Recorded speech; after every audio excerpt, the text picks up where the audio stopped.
Hello, second graders. We'll be today working on Social Studies, Chapter 2, Lesson 5.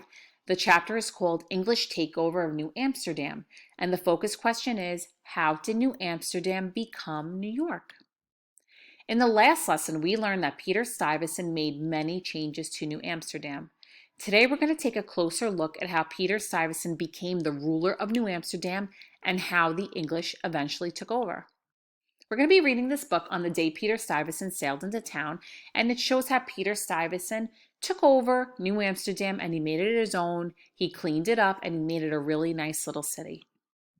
And this is a little illustration of New Amsterdam. My friends, Peter said, it's nice to be here, for my voyage was really a long one. I will rule this new land with a very firm hand, and my government will be a strong one. Yes, my government will be a strong one. Peter Stuyvesant stood with a leg made of wood, and he said, there is no time to talk now. It's a very fine day, this 11th of May, so I think I will go for a walk now. And into New Amsterdam Peter did go to see all that was to be seen.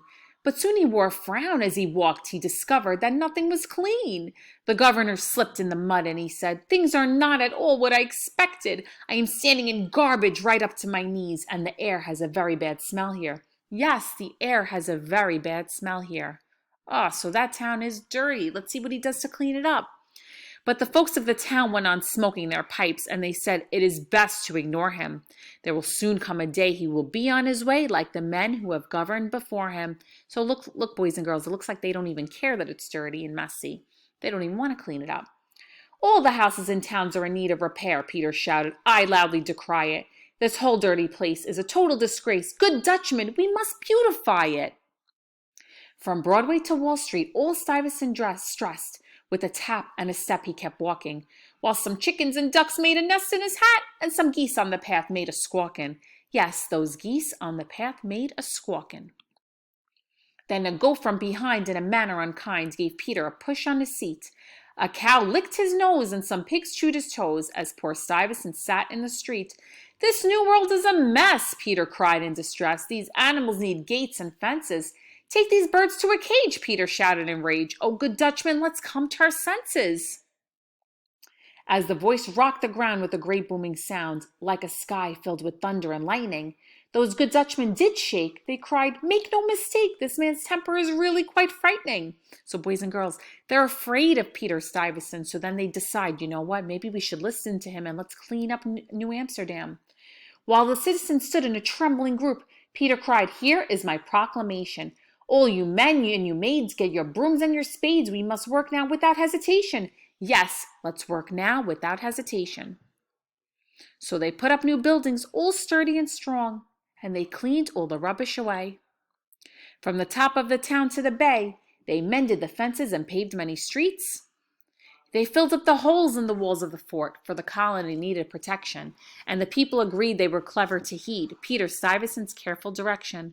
Some 10 or 12 summers had come and had gone as they worked on the east and the west side. Things were going so well it was soon hard to tell which half of what town was the best side. My children, said Peter, we've worked very hard, and I think we deserve relaxation. I feel in the mood for some fun and some food. Let's have a big Dutch celebration. Yes, it's time for a big celebration. And look, everyone's celebrating because now it's all beautiful. Perfect. Someone asked, will this town stay as small as it is? Well, of course, there was no way of knowing.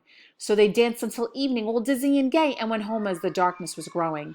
That night, Peter Stuyvesant heard a strange sound underneath a round moon brightly gleaming. It swept past his door, a great tumble and roar, but old Stuyvesant knew he was dreaming. Yes, Peter Stuyvesant knew he was dreaming. So boys and girls, New York eventually did get cleaned up, and it was all thanks to Peter Stuyvesant. But eventually, a number of events led to the development of the city we know today. One of the events was the British takeover of the New Amsterdam. In 1664, this man here, his name was King Charles II of England, he sent warships to New Amsterdam into the harbor to take over the colony. Stuyvesant wanted to fight the British, but the people of New Amsterdam chose not to, and he couldn't do it alone. So boys and girls, it's interesting.